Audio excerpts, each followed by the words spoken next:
苹果在今年的 iPhone 15上终于用上了 USB-C 的端口，用上 USB-C 在想象中使用起来应该是非常美好的，因为所有的端口都统一了，那用起来应该就很顺滑。但是我在使用了一段 iPhone 15 Pro 之后，发现现实好像没有我想象中的那么美好。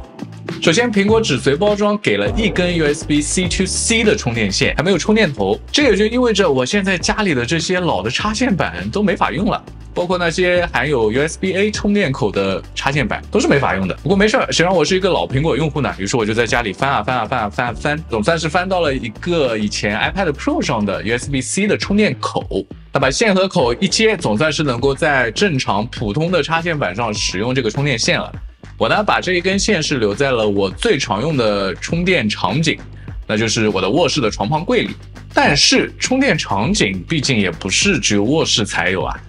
家里像书房、餐厅、客厅，那这些地方如果能够充电，当然是更好的一件事儿。不过对我来说，我只有这一根 USB-C to C 的线啊，而且15才换上了这个 USB-C 的端口，我相信大部分人应该也没有那么快就积累到很多 USB-C 的充电线吧。至少我是没有的，所以我只好就从别的设备上来借用一下 USB-C 的线。我就从我的 Switch 上用了一根。可是，在用了别的设备充电线之后，我又发现了一个问题，那就是如果你佩戴了苹果官方的金枝斜纹保护壳的话，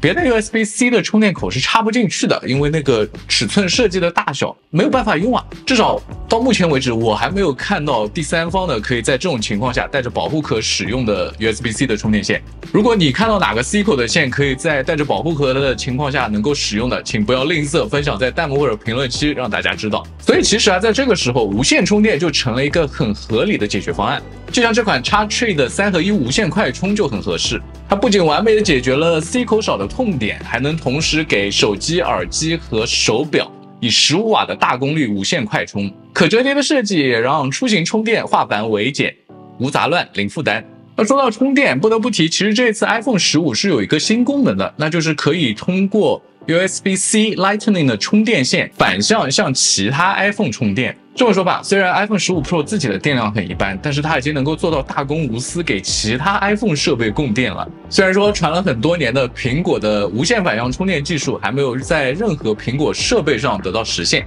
但是至少现在接近了一点，这个有线反向充电是实现了。另外我还想说的一点就是这个 USB-C 口啊，让我在使用 Apple CarPlay 的时候也很难受。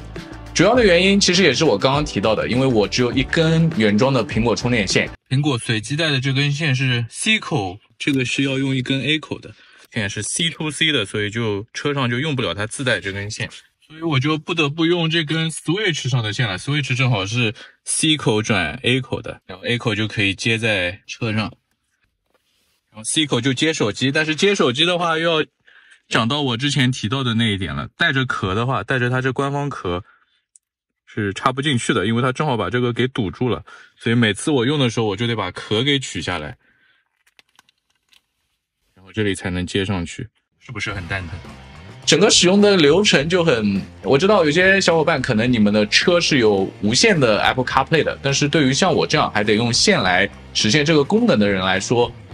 唯一解决的办法就只好是再花钱买一根官方的充电线了。以上就是我这段时间用了 USB-C 端口之后的一些感受。我觉得想要实现一个比较完善的过渡的话，可能还需要几年的时间来多积累一些 USB-C 的充电线，就像我们以前积累 Lightning 的充电线一样，现在在任何地方都基本上可以实现充电。那我觉得 USB-C 端口也是一个情况，如果不另外购买的话，可能也是需要用几年几代不同的 iPhone 才能够积累到一些比较多的充电线，才能实现在不同的房间都能够充电。那不知道 iPhone 用上 USB-C 对你来说在使用上是不是有什么需要适应或者改变的地方？